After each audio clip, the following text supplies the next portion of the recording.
Twist ഉണ്ട്, suspense ഉണ്ടെന്ന് പറഞ്ഞാണ് എല്ലാവരും എക്സ്പെക്ട് ചെയ്തത്. സാർ അതല്ലാതെ സിനിമ ചെയ്തിട്ടുണ്ട്. പക്ഷെ ഇപ്പോൾ ഈ വലതുവശത്തെ കള്ളന് ഓരോ സിനിമ ഇറങ്ങുമ്പോൾ സാറിന് അതിൻ്റെതായ ഒരു ടെൻഷനുണ്ട്. ബേസിക്കലി എന്താണെന്നറിയോ, എനിക്ക് ടെൻഷൻ എന്നുള്ളതല്ല, ഞാനിങ്ങനെ കുറച്ച് കൺസേൺഡ് ആണ്. അല്ല എനിക്കങ്ങനെ ടെൻഷനോ പേടിയോ ഉള്ള ആളൊന്നുമല്ല. കാരണം ലൈഫിൽ ഏത് ഫീൽഡിലും അപ്സ് ആൻഡ് ഡൗൺസ് ഉണ്ട്. അതിനെ എടുക്കാൻ നമ്മൾ റെഡിയാണോ എന്നുള്ളത് മാത്രമേ ഉള്ളൂ. ഞാൻ അതിനുവേണ്ടി ആദ്യം ഞാൻ എന്നോട് തന്നെ പറയുന്നൊരു കാര്യമുണ്ട്. I M not a perfect person, I M not a perfect film maker. എനിക്കും തെറ്റുകൾ പറ്റും, എനിക്കും പാളിച്ചകളുണ്ടാവും. ഇപ്പോൾ ഒരാളിരുന്നുകൊണ്ട് കുറേ എന്നെ വിമർശിച്ച് പറ്റുമ്പോൾ ഞാനൊന്നും ബോധർ ചെയ്യാറില്ല.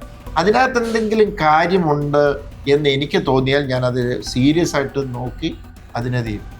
ചിലർക്ക് മനസ്സിലാകാതെ വിമർശിക്കുന്നവരുണ്ട്, ചിലത് വിമർശിക്കാൻ വേണ്ടി വിമർശിക്കുന്നവരുണ്ട്, ചിലർ നമ്മുടെ നന്മയെ ആഗ്രഹിച്ച് വിമർശിക്കുന്നവരുണ്ട്. നമുക്കത് കാണുമ്പോൾ തിരിച്ചറിയാൻ പറ്റും. 2-3 പടങ്ങൾ ചെയ്ത് കഴിയുമ്പോൾ ഇവരെ നമ്മളിങ്ങനെ ചെയ്യുമ്പോൾ അറിയാൻ പറ്റും. അപ്പം ഞാൻ കൂടുതലും നമ്മുടെ നന്മയെ ആഗ്രഹിച്ച് വിമർശിക്കുന്നവരെ ഞാൻ ഫോളോ ചെയ്യാം. അപ്പം എനിക്ക് പാളിച്ചകളുണ്ടാവും. I M not a perfect film maker.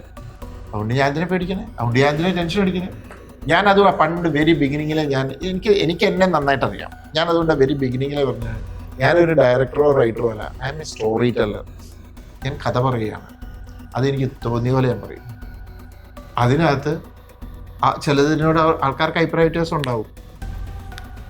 അവർ അഭിപ്രായ വ്യത്യാസമുള്ളവർ പറയും, അത് ഇഷ്ടപ്പെടുന്നവരത് സ്വീകരിക്കും.